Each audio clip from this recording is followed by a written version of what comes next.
All righty, I've got 7 o'clock Central Time, so I'll go ahead and get started.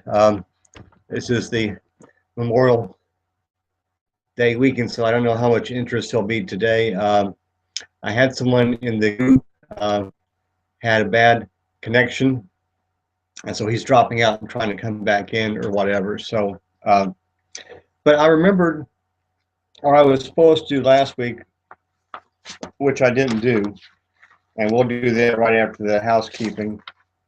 So, as you're joining, I ask that you just be respectful.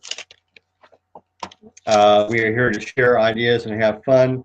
And if you want to, you can post your ideas for future hangouts. And remember the last quarter of the hour, if I get some people in the room, we'll be discussing anything you'd like to discuss or whatever. And the fourth thing is I need a co-host slash guest host or whatever, and that would be a person that would maybe handle one of the segments during a broadcast, and if I had to take a Sunday off, that person would be willing to host a hangout, so we can keep this thing going. So think about that.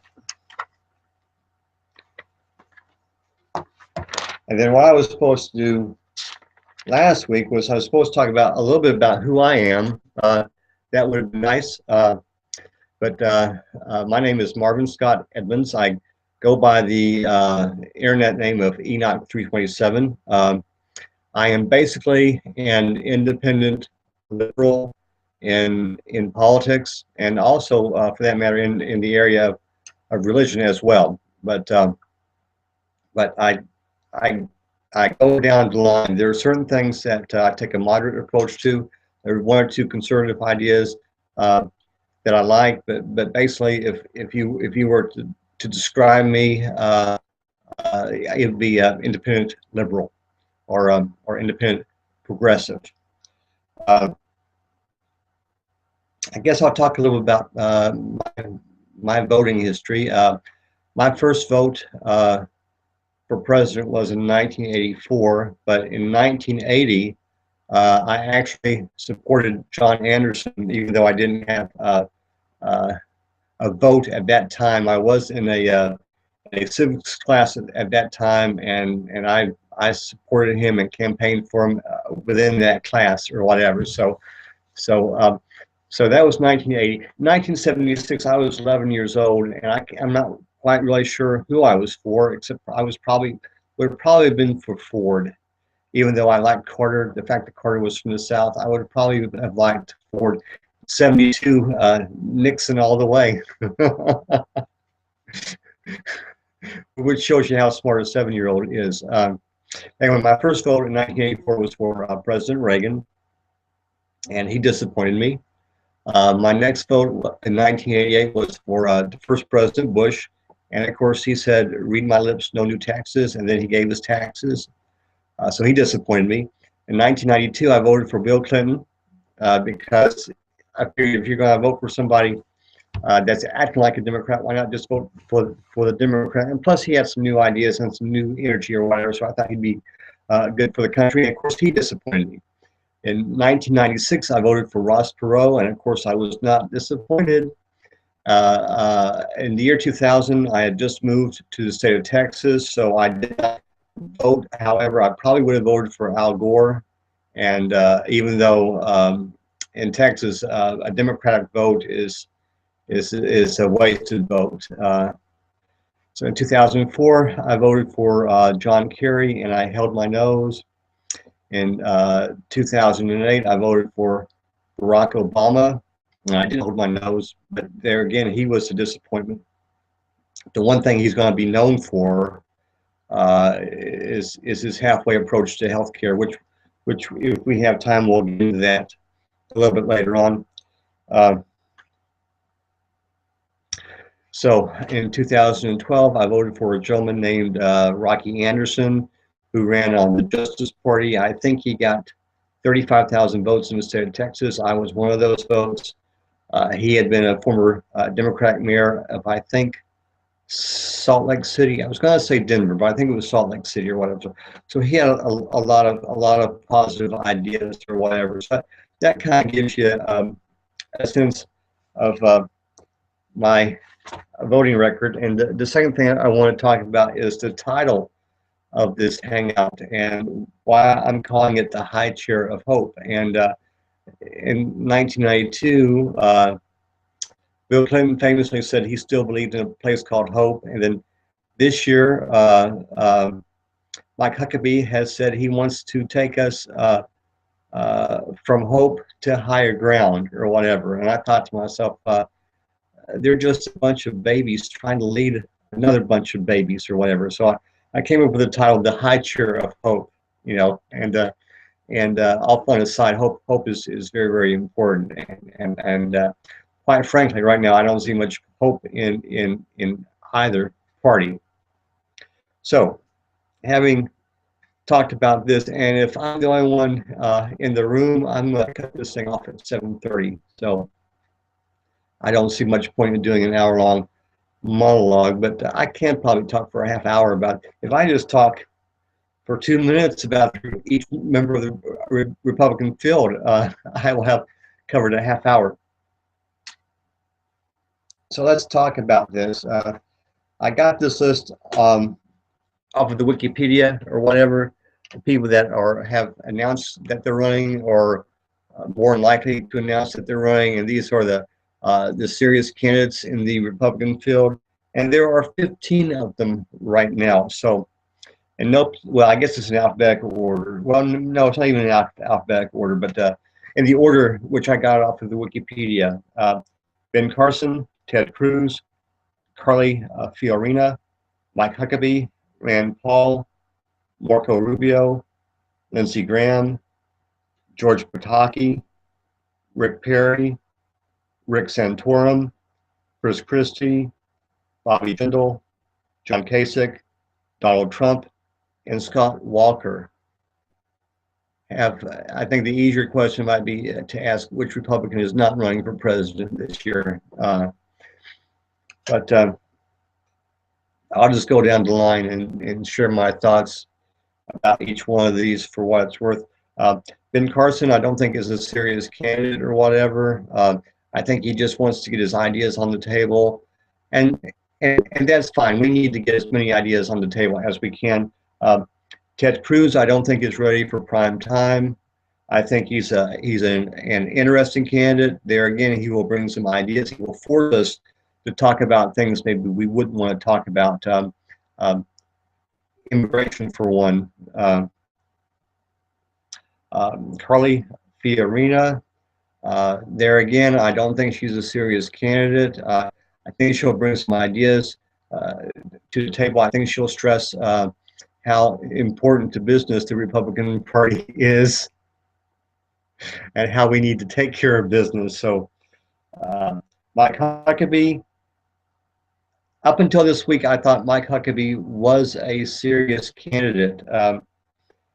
Then he came out in support of a child molester, and the court has ruled that all the documentation around those cases, I should say, because the young man was accused of more than one. And I don't the 19 whatever family, whatever it's called, on Lifetime or whatever network it's on. I've never watched that show. I don't know anything about it. So, but Justin, he would come out and support him and say, you know, people make mistakes in their youth. Well, this guy was making, he made several mistakes, and we're never going to know the full details on this. But Lifetime has decided that the family is too toxic to have on their network anymore. So whatever. So I think it's going to hurt Mike Huckabee.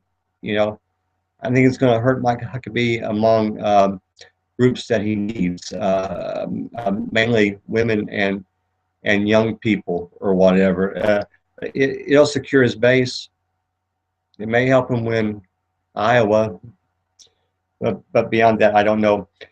Rand Paul is an interesting candidate.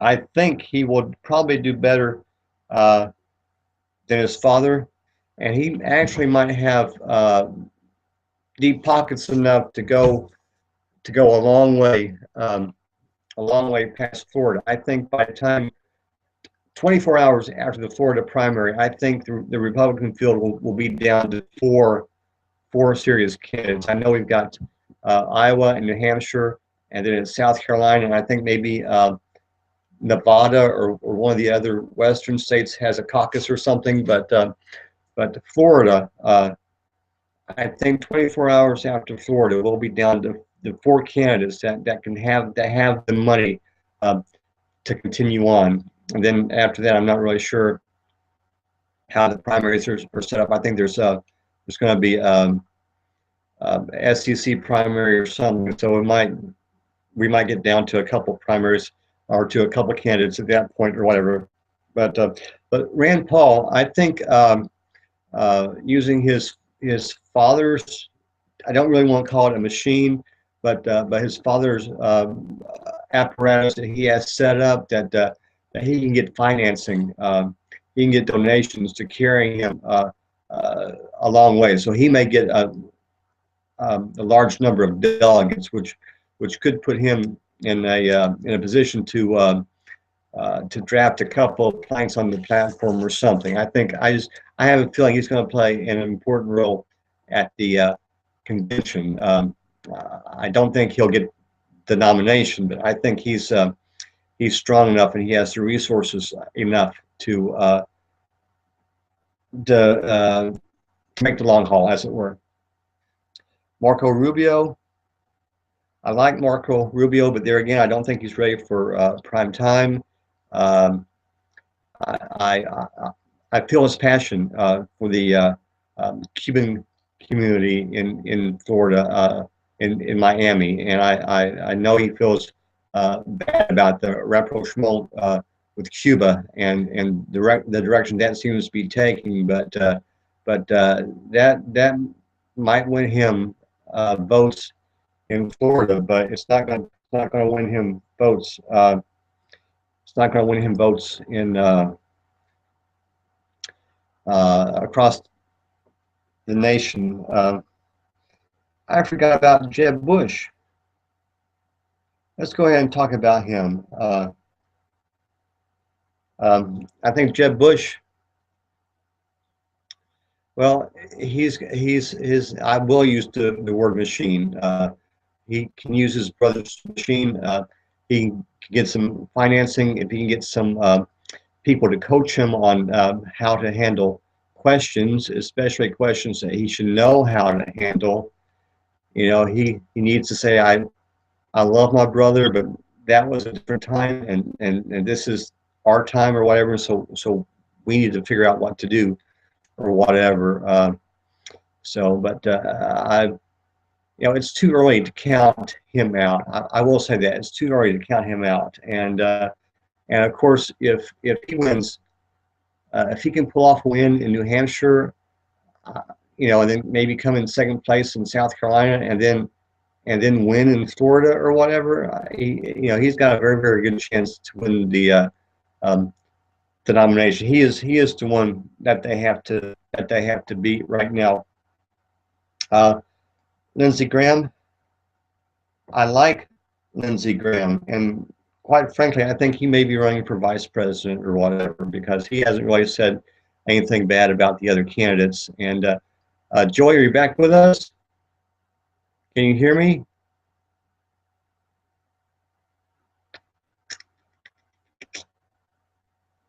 Okay. I hear somebody. It's me, Marvin. Okay. You sound much, much better than you did before, so. I had to read my internet settings and play around a little bit with that because it kept on lagging out. Okay, well, I'm glad you're here. I can stop my monologue. I was just discussing the Republican field. Is there any Republicans that you actually like? I hate all politicians. Okay. Okay. Well, I won't go back over the list, but I was talking about Lindsey Graham. Lindsey Graham, I don't know if you know this, but he's the senator from South Carolina. He's also John McCain's good friend or whatever. And I just said I think he's running for vice president. He seems to be he doesn't seem to be picking on any of the other candidates or whatever. You know, he really didn't go after Jeb Bush when Jeb Bush kind of stumbled and fell or whatever. So I think he wants to be everybody's second choice, and which would make him vice president. You have any thoughts about that? So are you saying that for the next presidency we might be looking at Jeb Bush and Lindsey Graham? Well, Jeb Bush is the one to stop. Oh yeah, no, that For, the family will get him in no matter what. and his family does have a machine. Don't kid yourself. They've got the organization. The organization's already in place. Bush started working on the organization, the old man Bush, I should say, in 1980, or maybe even before or whatever. So I mean, they've got organizations in every state and people they can lean on for support and money. So so he's the one, and these are early mistakes he's been making in his comments or whatever. I think they'll find somebody, a spin doctor, to coach him on what to say or whatever. I think he'll come out of that or whatever. So. Oh yeah. So. But I was watching one meeting where one of the presidential candidates was talking about running, and they were saying, you know, like asking why he was running, and he was like, because America's falling, and I'm surprised if we even get to the next president. You know, I mean, Yeah. straightforward about it. You know what I mean? He's like, I don't even think we're going to have a next presidency in America.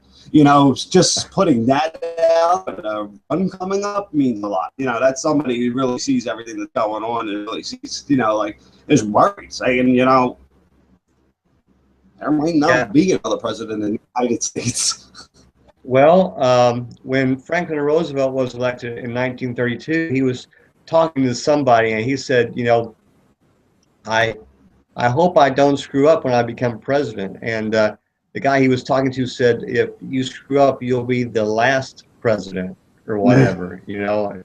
And that's I don't think we're that desperate right now, but I don't think very many people are doing quite well, both in our economy or whatever, and really how they feel about where the country's going. So, but I'll just keep going through my list, and then you chime in if you have a thought there, Joey. George Pataki, the former governor of New York. Do you have any memories of him? Yeah. I actually don't think he's going to announce or whatever, so he's not a serious candidate. Rick Perry, my old governor, the guy who was governor for 14 years or whatever. Oh, it's 2008. Well, in 2012, you know, he couldn't think of the 3 departments that he wanted to shut down. The only guy reversing his words every time. He got kicked. He got left off stage. I remember at the debates. Yeah, exactly. So I don't think if he runs, South Carolina is the 3rd major primary. I think that'll be the last primary he'll be in, quite frankly. I said earlier, I think 24 hours.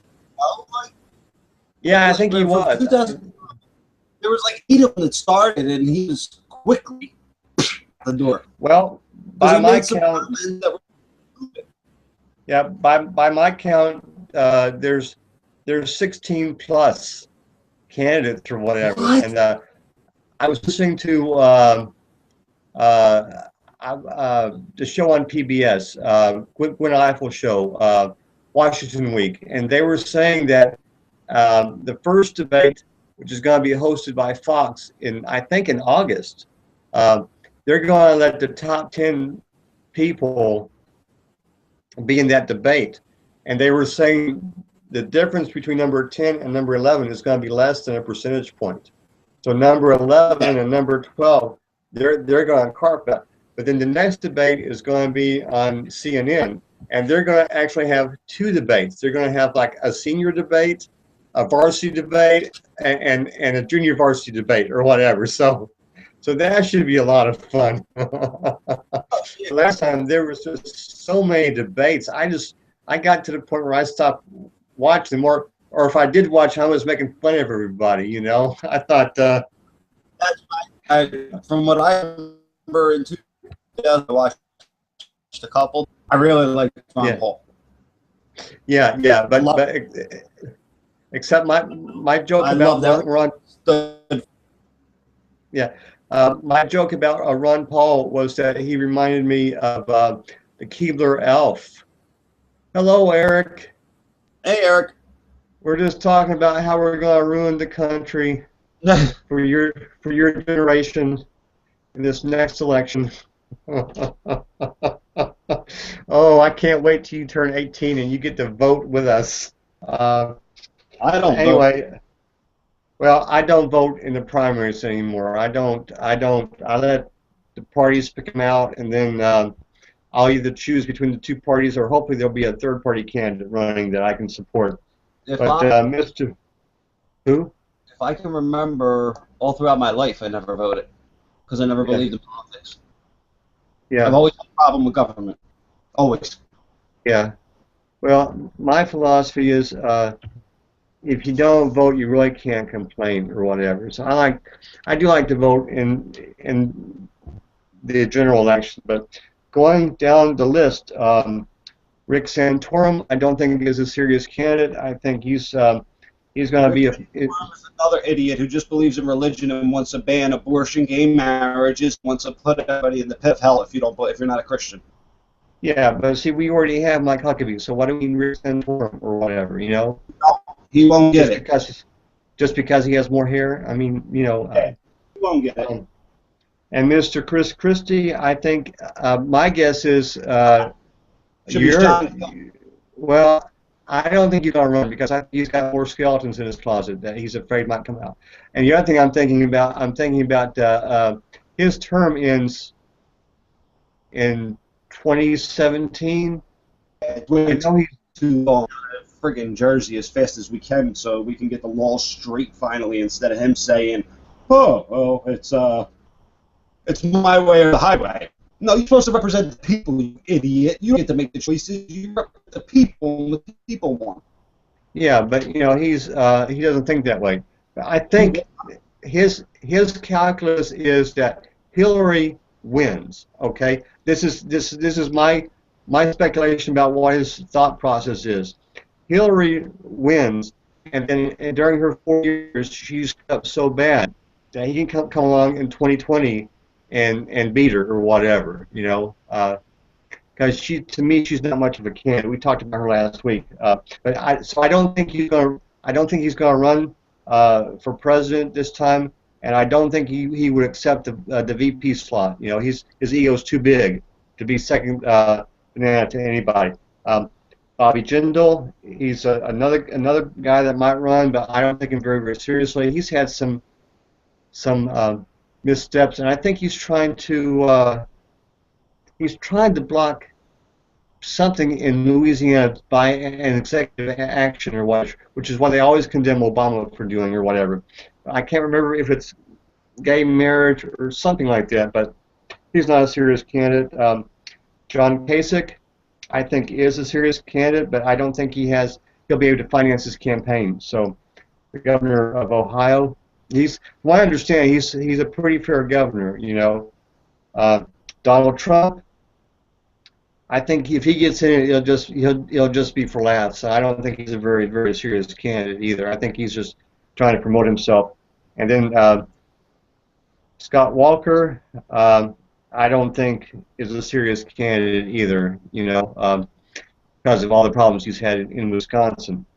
So that we've gone through the Republican field right now, and like Joy, I don't see anybody. I could vote for on the Republican side. There's no There's certainly no liberals, and there's not really even a moderate Republican. Jeb Bush might be the moderate, but he's having to walk back a lot of his. I mean, he's going to have to dial back his immigration ideas or whatever. So to get the nomination, but I don't see anybody I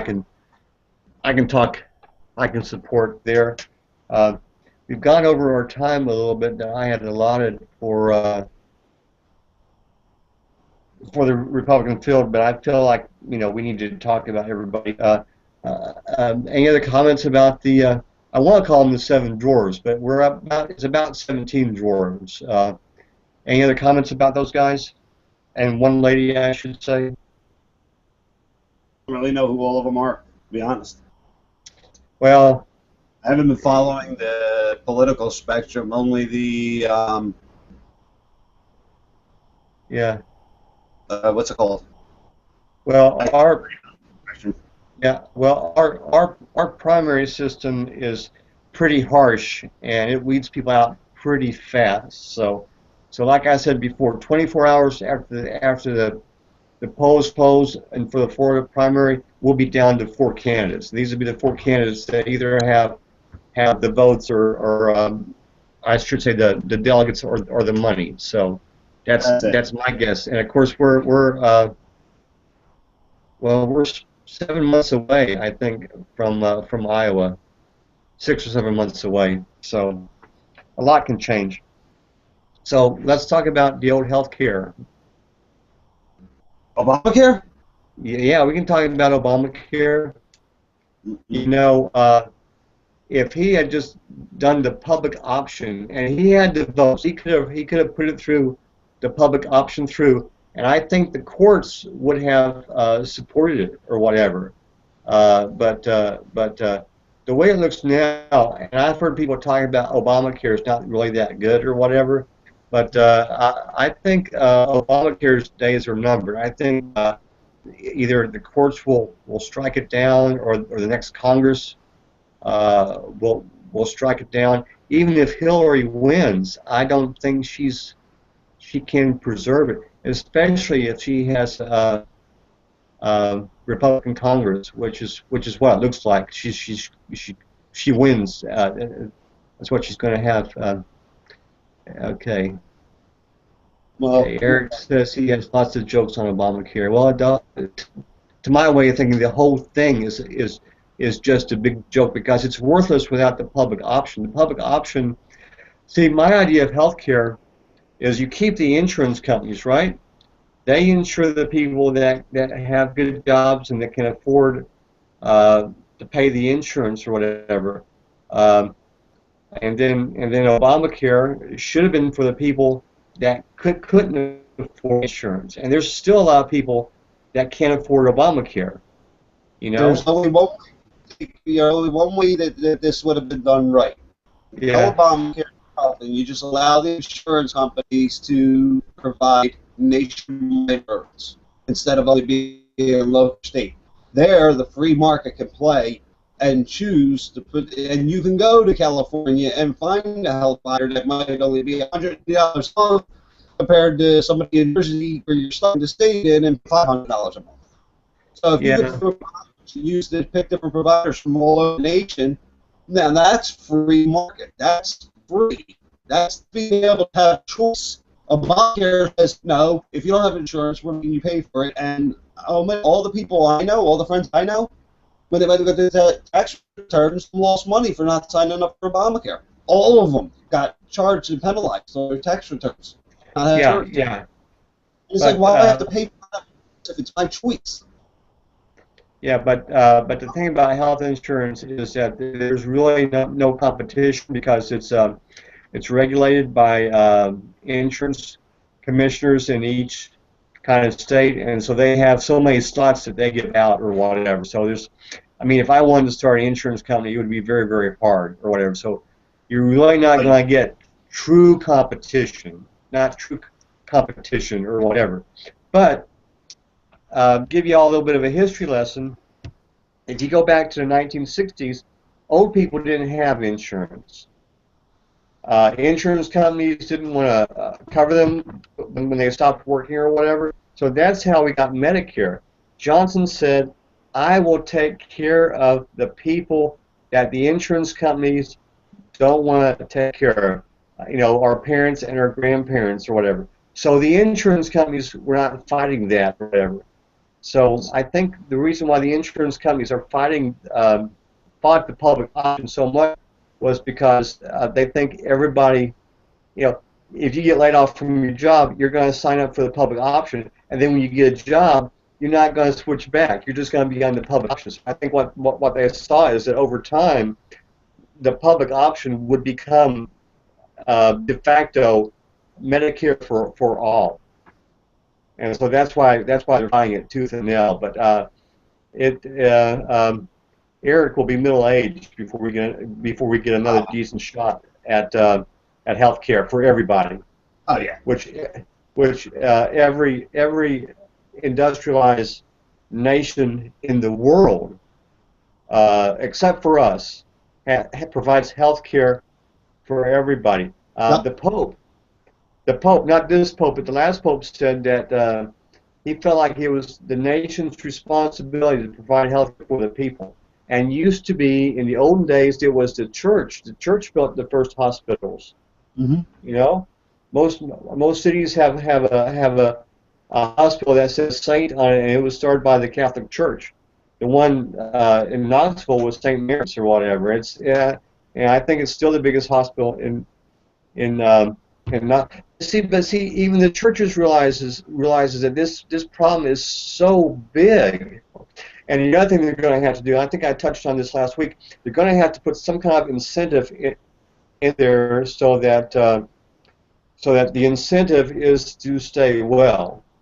And I think how that could work would be like a graduated system. Like the first time you go to the doctor, it's $25. The next time it's $50. The next time it's $70. I mean, in one calendar year, some kind of system to where it behooves me to stay well.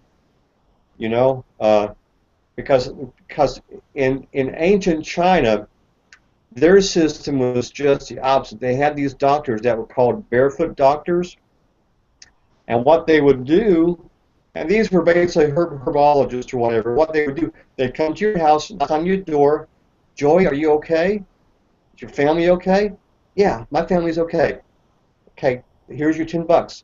And then they go to the next house, okay? But if you said, no, my son is kind of sick, guess what would happen? The barefoot doctor would move in with you and stay there until your son got better, and then he would leave, but he wouldn't get his $10. In other words, they got paid. It was just the opposite of the system we have now, or whatever. There was an incentive for people to stay well, and so we're going to have to figure out some way how to incorporate that with. I mean, if we could take the conservative idea of individual responsibility, which I believe that people should be responsible for their health. I mean, what's within their control? You can't control a car accident or anything like that or whatever.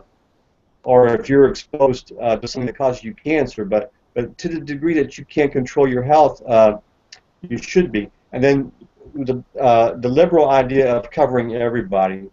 If we blend those two ideas together, then we can have a healthcare system or whatever, and people would have an incentive to take that mile walk every day and keep their weight down or whatever, and cut back on the alcohol and things like that or whatever. But the way the system is set up now, it's not going to work. So, and like I say, I think it'll be another 20 years. I mean, you and I will probably be on Medicare by the time we get a healthcare system for everybody. Yeah. I'm already on Medicare. Oh yeah, because of your disability. I'd forgotten about that or whatever. But I'm not disabled. I am my own chief medical officer, and I'm studying about qigong, and it's phenomenal. So I'm not ready to share about it just yet because I'm still learning about it. believe it or not, it can be dangerous. You can't get too much power uh, in your body for doing these exercises or whatever. So I've got to study about it some more. But Well, believe it or not, if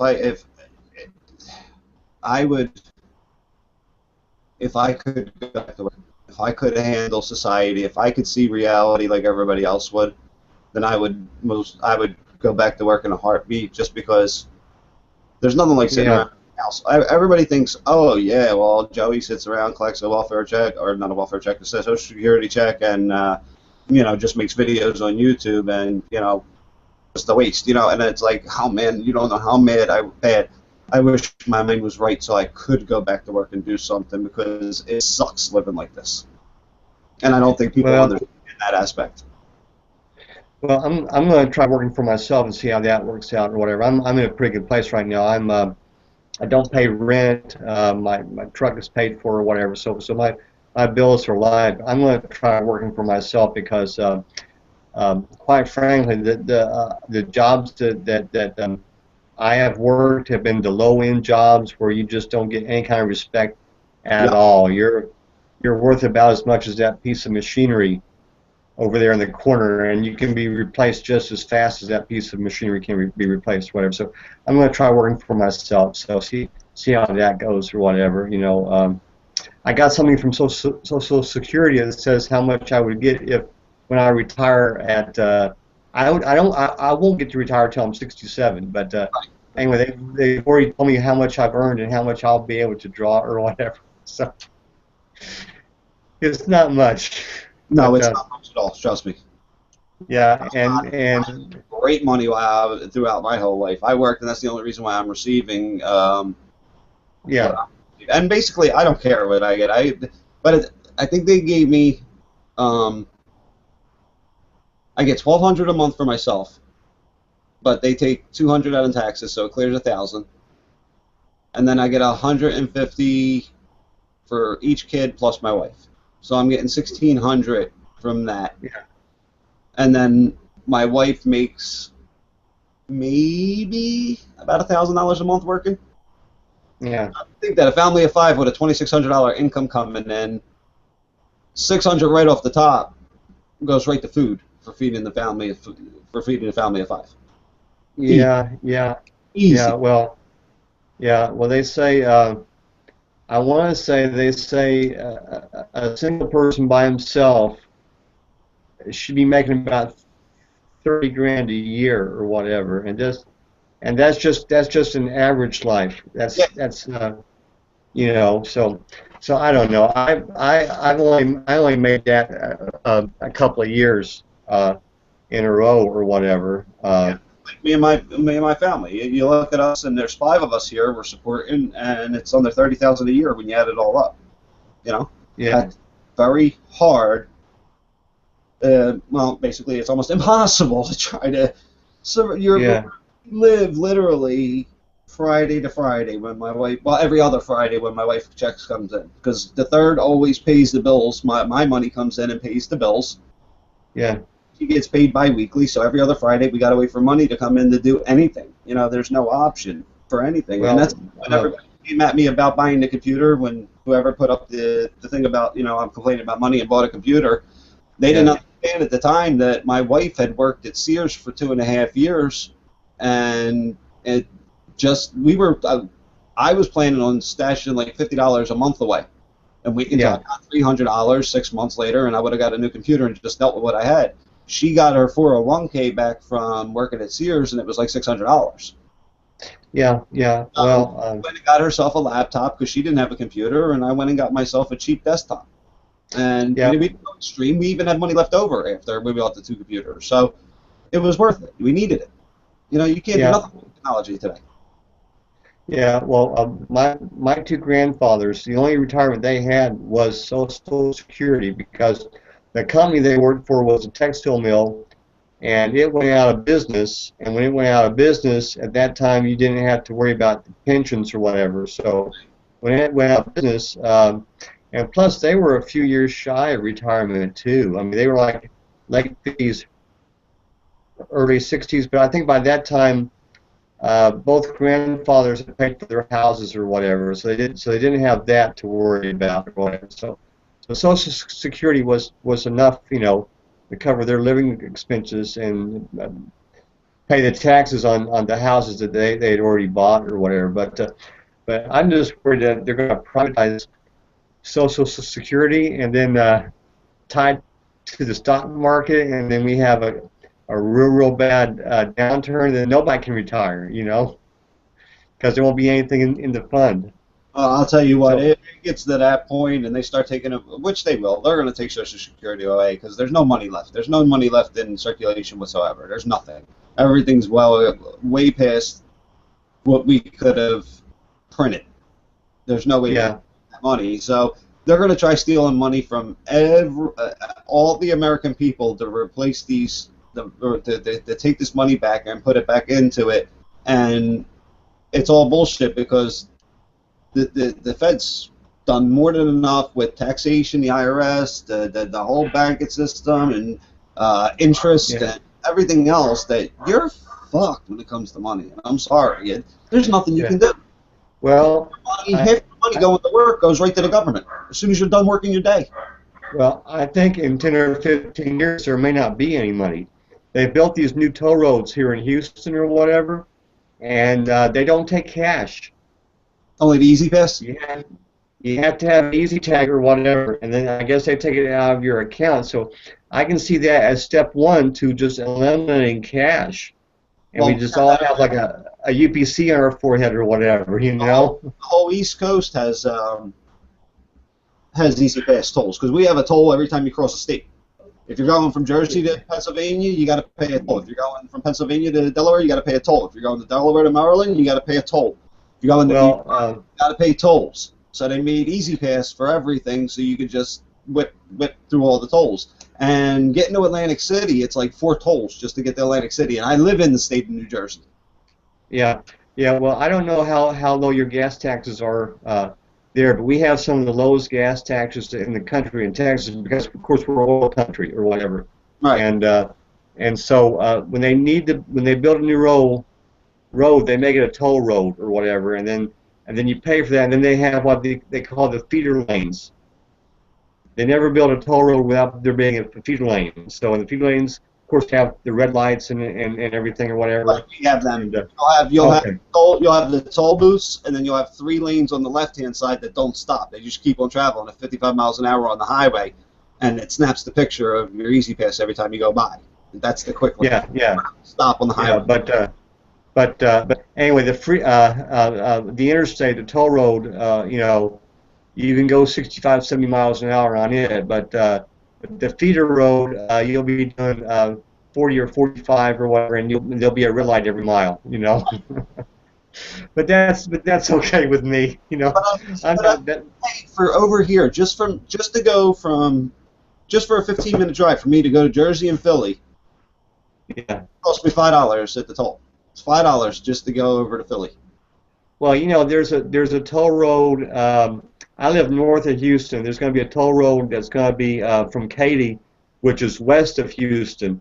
They say to use that every week will be like $100. Mm-hmm. Yeah, they raised the tolls up. Before, when I first got my Easy Pass, the tolls were they were 2 going to 3. It was only $2 to cross the bridge, and then $3 got to $3. But you only needed a minimum of $25 on your Easy Pass to keep your account. Well, now $5 on your Easy account, 5 trips to the back and forth to Philly. That's it. You got to pay it again on Saturday to up for your what's it called. So if you're working and you're traveling, if you're working in Philly, this is the best part. If you're living in Jersey and you work in Philly, you got to pay that $25 toll every week. You got to cross the bridge. You have to pay Philadelphia taxes to be working in Philadelphia, plus Jersey taxes for living in Jersey and working in Philly. So you're double taxed. Yeah. By those states. And forget all the gas, the food, and everything else you got to add into the week. And if you're only doing it for $10 an hour, you can imagine how much expense comes into each. That $10 an hour is probably giving you about on an average, if you took off all your expenses, would be about $7 an hour, if you're lucky. Yeah. If you're lucky, and you don't have to pay child care. Right, and that's before taxing it. Yeah, yeah. Well, I don't know. They're going to have to do something. We're not going to talk about the minimum wage tonight. I do want to get to the last topic before we open it up. We're running out of time, which is a good thing from my standpoint. But if you could amend the Constitution, how would you amend it? I'll put it right back where it was and take all the bullshit off of it that knocks all the Constitution rights. Yeah, yeah. Well, I had two ideas, and I'll just talk about them briefly. And these ideas, one of them comes from the Contract of America with America in 1994. Newt Gingrich's idea for term limits, and at that time he wanted 12 years for congressmen and 12 years for senators. But I think what I would do, I would say 6 years for congressmen. You get elected 3 times. You can't do the job. You get out. You know. And I would say 2 times for a senator, because term limits seem to be working pretty good for the president or whatever, you know. Yeah. So no, that'd be my first one. No, I agree with that. Senators and congressmen should have 2-year terms, and that's it. Get them in. Yeah. If they work out in 2 years, then you have a re-election or whatever. And I also believe that we should be able to just walk in and say, hey, you're not doing the job. I don't care if you got 4 years or not. You're fired. Okay, that's the recall. A lot of states have the recall. Of course, California does, or whatever. I'm not sure. I'm not sure if that would work on the national level or whatever. But I think, you know, that's what 6 years. The Constitution says the government works for us. We have the right to government when they don't represent us in the right way, and that's our duty to do so as people. Yeah. But I think as constitutionally, I think the only way to get rid of a congressman right now is if the Senate throws him out or the House throws him out or whatever. Of course, they have done that. If the person's a criminal or whatever, they'll kick him out or whatever. So, well, the proven criminals. Let's put it that way. The ones that have been convicted, maybe. But the other amendment I would have would be for campaign finance reform, and my rule would be very, very simple. Very, very simple. If I can vote for you, I can give you money, and the money I give you should be unlimited. Okay, but it gets published within 24 hours. So if Bill Gates gives somebody $1 million is running for president, in 24 hours we know about it or whatever. I think there's just a limit on campaign funds. Everybody should have the same amount of campaign funds to run off of, so everybody gets equal attention. Because that's what happens. Well, it's a person who spends $100 million in campaign funds to boost themselves up, and they're the only ones heard about on the news or anything else, and all the other people you never get to hear about. Yeah. They're the ones who buy them. They buy elections.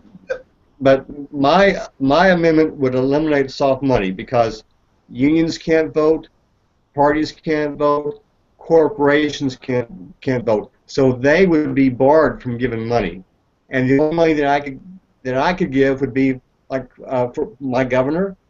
You know, I could give him money, but I couldn't give your governor money. See, the system we have now, if I'm living in, why would we have to give them money? Why do I have to give money to represent me? I don't want money. I don't want to give you money. Your job is to go out as an elected official, as a representative of the people. Why do I have to pay you to represent me? I don't need anybody to represent me. If that's the case, get out of my face. I'll spend my own money on myself and represent myself. Well, but here's the thing. If I'm a Texas oil man or whatever, I've already got my 2 senators bought and paid for. Okay, yeah. But I might want to buy and pay for your senators. Right. So I'm gonna give them money. But under my system, that could never happen. That could never happen. And it would weaken the parties, and it would make people more accountable to the people they represent, because that's where they'd be getting their money from. You know, so. But I like your idea too. I like your idea too. It's just you know, now in England they have very strict campaign laws or whatever. It's only for like 5 or 6 weeks they get campaign or whatever. There's no TV advertising. They're on TV like maybe one time for a debate, which is provided by the BBC, whoever sponsors the debate. But there's just I'm like you, just way too much funny money in these campaigns or whatever. So those are the two amendments that I would add to the Constitution. And you said you would just strip back down to basics, right?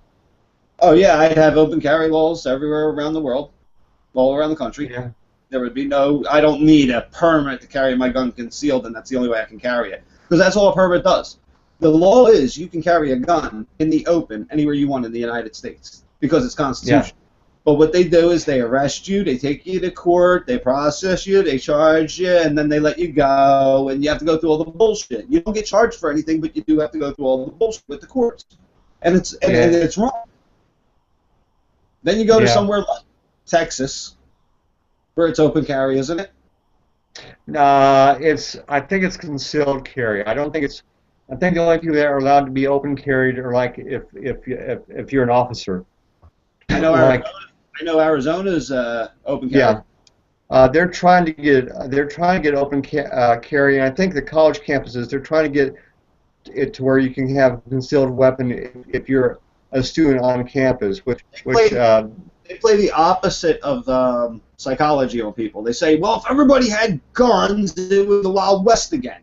No, asshole, we got criminals on the street that all got the guns, and the regular human beings that can't protect themselves without the guns.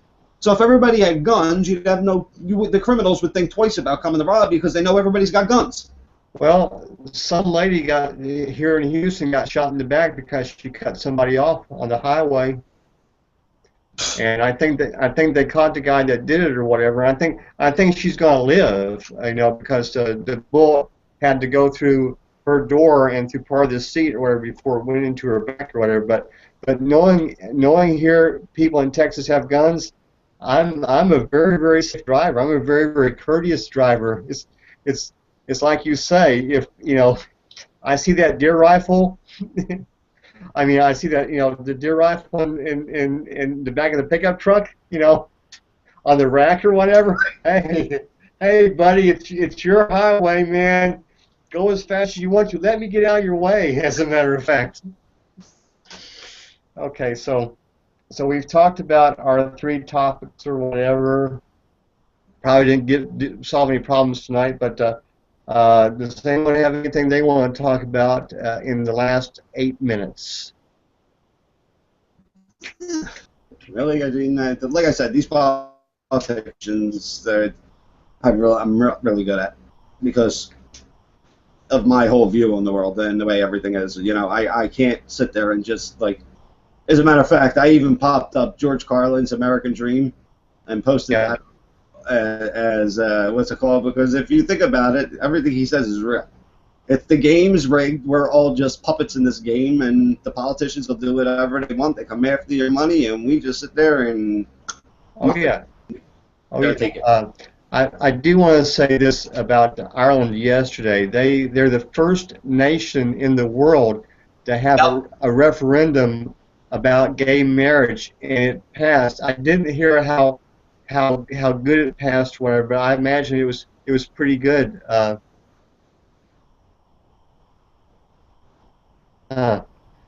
Okay, that's in Oklahoma. He's talking about getting a license, a hunter's license or whatever in Oklahoma. Hunter's license, but that's made up bullshit anyway, because you don't need to get a permit well, I'm not a hunter. Anyway. Well, in Texas, you need 2 licenses to fish.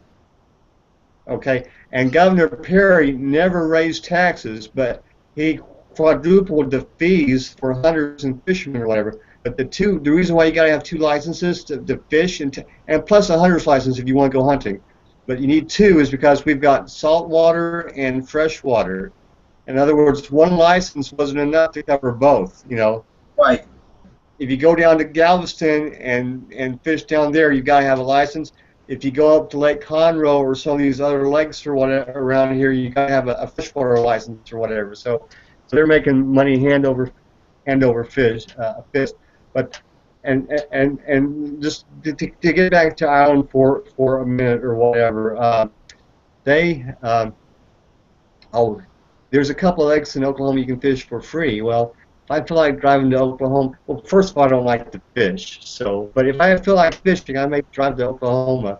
We don't pay fish for free. We don't have a fishing license here in Jersey either. We can fish wherever we want. We don't have to. You just go with your fishing rods and go up to any lake and go fishing. There's no license needed for fishing here in Jersey, especially on the shore. You can go out to a fishing charter. Yeah. And go out and just go fishing all you want, and you don't have to pay for shit. Okay. Well, just to finish my thought about Ireland, I'm very, very happy that they've approved gay marriage, and which shows me that the power of the Catholic Church is not as much as they like to think it is, and the next step in Ireland will be to give women the right to choose, which right now they don't have. And you know, it's very, very hard to get an abortion in Ireland if the baby has encephalitis or something, and they know it's going to be stillborn, they will make the woman bring it to term. I mean, and it might even endanger her life or whatever. It's just they're in that regard they're really backwards. But hopefully this is a step in the right direction. The Catholic Church. I will say this about abortion. I will say this just about abortion, and this is my personal opinion. To just have abortion because you had sex with some dude and you're pregnant and you're trying to hide it from your parents or whatever, no good. You made that mistake. You got to raise that child. You know what I mean? You can't just kill a life for no reason just because, oh well, we made a mistake and didn't prepare or have safe sex or whatever. Well, I mean, if you go to bring a life into this world, you know, you got to take some kind of responsibility, and if you kill it, I mean, you didn't take any responsibility for anything. Now, on the other hand, there are certain aspects of rape, for instance. Say a woman gets raped, and that rape, life of the mother. That should be an option, because who the hell in their right mind would want to raise a child knowing that it was from a guy who raped her? And she has to live with that child for the rest of her life. You know what I mean? Continually being reminded of how much she was tortured and how this kid came out about it. I'm sorry. I believe that's a fair belief. And they find out if there was something really sick with one of the people in it. Say somebody had it and you found out that the guy had AIDS. Yeah. Or the girl had AIDS. Some serious sickness that the child's going to catch automatically and come into this world with some kind of birth deficiency right away, that should be an option, because I don't want to bring a child into this world and have them come in with either Down syndrome or, you know, whatever. Even though there's nothing wrong with these children, there's nothing wrong with them. They're part of this life and everything, but you have to wonder whatever caused all this stuff to happen. Is it just natural, or the people that are if you know the baby's not living a right life themselves? If you know the baby's going to be born, like some babies only have a brainstem and they don't have the rest of the brain or whatever. In cases like that. But here's my deal, Joy. If they gave out free birth control in the high schools, yes, I agree, the whole problem would go away. Yep. And I believe you know these kids are all having sex. Right. So give them the protection they need. Give it to them. Yeah. And the question, bathrooms. Put the birth controls in the goddamn women's bathroom. Yeah. The girls, they're going to do it no matter what. So stop sitting there and saying, "Oh well, we can't advocate this because we'd be advocating sex." Guess what? They're already doing it. You ain't changing nothing. Just making sure that they have preventive care. We've got one of those schools. Did you see what Eric wrote? We've got several of those schools. We have daycare for the high school seniors or whatever. to have babies or whatever, you know. And that's weird. That's just weird. We're not going to give them condoms and birth control so they can protect themselves. And even though we know they're having sex all the time, but we will provide them daycare when they have the accidental baby or whatever, you know. That's stupid. Ass backwards. It's ass backwards, man. Exactly. Why would you have, like, okay, so I'm going to be 16 years old, a father, with the girl I knocked up in high school, and and we're going to drop our kids. We're going to go drop our kids off at the daycare and then go attend our classes so we can finish school and then pick the baby back up. And that's not the way it even works anyway, because the boyfriend usually bails. Hey, it wasn't my kid or whatever. So the girl's just stuck with it, and their parents. And this is why the world's so fucked up. Yeah. But I mean, if you could give out birth control, because eventually people wake up, you know. I'm sorry. You know, we were all 16 years old. And we all made mistakes, every one of us. I don't call it a mistake. I call it, we got horny. We didn't know what it was. We wanted to figure it out. Well, I have a friend. So we went out and we tried it with another 16 or 17 or maybe a 30-year-old that wanted it. Who knows? Yeah. Well, I want to finish on this note. I had a buddy. He said there were many times he'd go to bed at 2 o'clock with a 10, okay, and wake up at 10 o'clock next to a 2, because all of the girls look pretty at closing time. Okay, well, we've gone a little bit past our time, so I want to wrap up the live stream portion of this. I want to thank Joy and Eric for showing up, and I want to invite everybody to show up next week at the same time. And the topics next week will be third parties, immigration reform, and is there an American foreign policy? So, and as always, post your comments before, and if there's a topic you want to talk about, post it before, and I'll add it to my list. So at this point, we're going to stop the live broadcast. So thanks, everybody. No problem.